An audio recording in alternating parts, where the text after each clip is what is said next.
আসসালামু আলাইকুম দর্শক, আমি রয়েছি সিংগাইয়ের ফুটনগর থেকে, খানপুর থেকে যে ফুটনগর যে মিলন গার্মেন্টস হয়ে যে রাস্তাটি গেছে, অসাধারণ নৈসর্গিক একটি রাস্তা, অবিরাম দুচোখে সবুজের সমারোহ। দেখেন বাম সাইডে ফুলের বাগান, গোলাপ, রজনীগন্ধা, বিভিন্ন ধরনের ফুলের চাষ হয়, এবং ডান পাশে অবারিত মাঠ রয়েছে যেখানে ছাগল, ভেড়া লালন পালন করা হয়। দেখেন অসংখ্য ছাগল ভেড়া রয়েছে এই সাইডে। সুন্দর অবারিত সবুজের ভান্ডার কিন্তু এই রাস্তাটা। চিকন সরু রাস্তা হলো রাস্তাটা অসাধারণ দেখতে, সুন্দর। চারদিকে ছোট ছোট উপশহর হচ্ছে, বাড়িঘর বিল্ডিং হচ্ছে, ধীরে ধীরে কিন্তু শিল্পায়ন হচ্ছে এলাকাটা। এর আগেই ছিল এখানে মিলন গার্মেন্ট জ্যাকেট ফ্যাক্টরি, পাশাপাশি আরও কয়েকটি ফ্যাক্টরি রয়েছে, আক্তার ফার্নিচার, এবং আশেপাশে কিন্তু বিভিন্ন ডিস্ট্রিক্ট হতে মানুষ এসে এখান দিয়ে সিঙ্গারে কিন্তু বাড়িঘর তৈরি করেছে। অলরেডি আবাসন প্রকল্প শুরু হয়ে গেছে এদিক দিয়ে, কিন্তু গ্যাস আসলেই কিন্তু আমাদের সুযোগ সুবিধা আরও বেড়ে যাবে। সিঙ্গারের জমি জমা এমনি করেই দাম বেড়ে গেছে। দেখেন কি সুন্দর রাস্তা, অবিরাম সরু রাস্তা।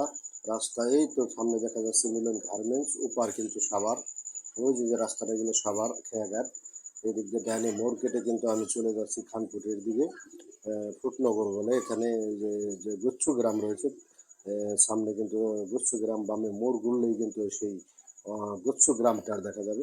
এটা কিন্তু আমি অশোক ব্র্যান্ডের 81 TR যে ক্যামেরাটি রয়েছে, সেই ক্যামেরা দিয়ে কিন্তু আমি 1080-তে ফুটেজ নিয়েছি। আসলে ফুটেজ আমার মোবাইলে সাপোর্ট করে না 5K বা 4K বা 2K 60 fps ভালো করে আমার সাপোর্ট করে না, বিদায় আমি 1080 দিয়ে শ্যুট করেছি, এবং 1080 কিন্তু আমি এডিট করে ভিডিও ফুটেজ মোটামুটি কোয়ালিটি খারাপ না ক্যামেরাটা। কিন্তু ক্যামেরাটার একটা সমস্যা হলো, এটার যে লেন্স রয়েছে, লেন্সটা ফেটে গেছে আমার।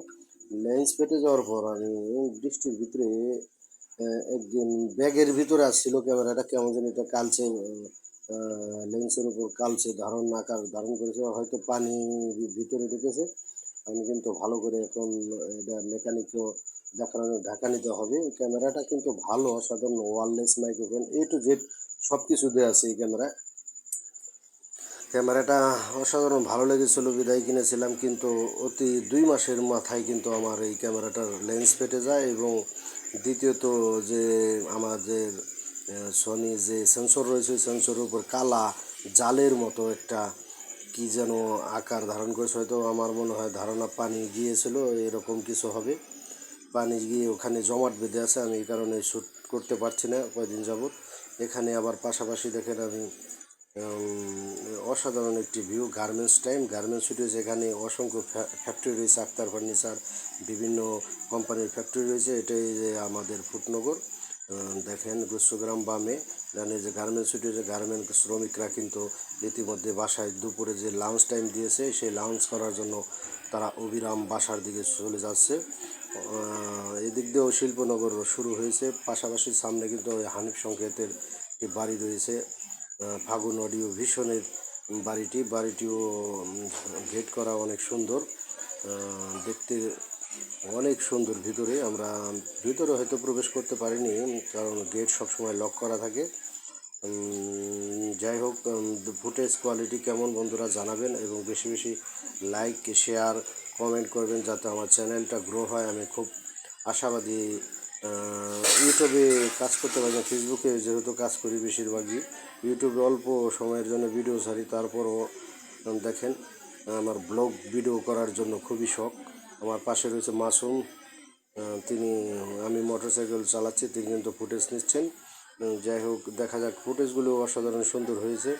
রাস্তার দুধারে সারি সারি সবুজের অভয় অরণ্য দেখেই জাহানিফ সংকেতের বাসাটা ক্রস করে কিন্তু আমরা চলে গেলাম এখন।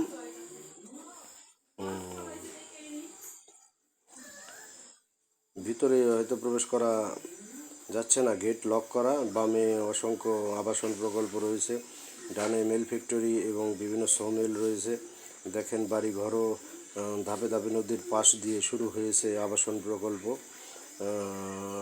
দোকানপাট, রাস্তাঘাটে। এক সময় আমরা এই রাস্তা দিয়ে কিন্তু হেঁটে সাভার যাইতাম, তখন কাঁচা রাস্তা ছিল, 2 সাইডটা বাবলা গাছ ছিল এবং রেন্ডি করই গাছ ছিল, কোনো জনবসতি 2 কিলোমিটারের ভিতরে ছিলই না।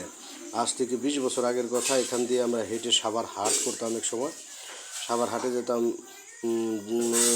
সব সময় এই রাস্তাটা কর্দমুক্ত ছিল। এখন দেখেন মিল ফ্যাক্টরি, জনবসতি গড়ে উঠেছে। এই জনপথ এখন লোকারণ্য হয়ে গেছে। অসংখ্য মানুষ কিন্তু এখানে বাড়িঘর তৈরি করে ফেলেছে। অলরেডি শিল্পনগরী হিসেবে এখানে বাড়িঘর তৈরি হচ্ছে। মানুষ কিন্তু অসংখ্য মানুষ বহু ডিস্ট্রিক্ট থেকে এই এলাকায় এসে কিন্তু বসতি স্থাপন করেছে।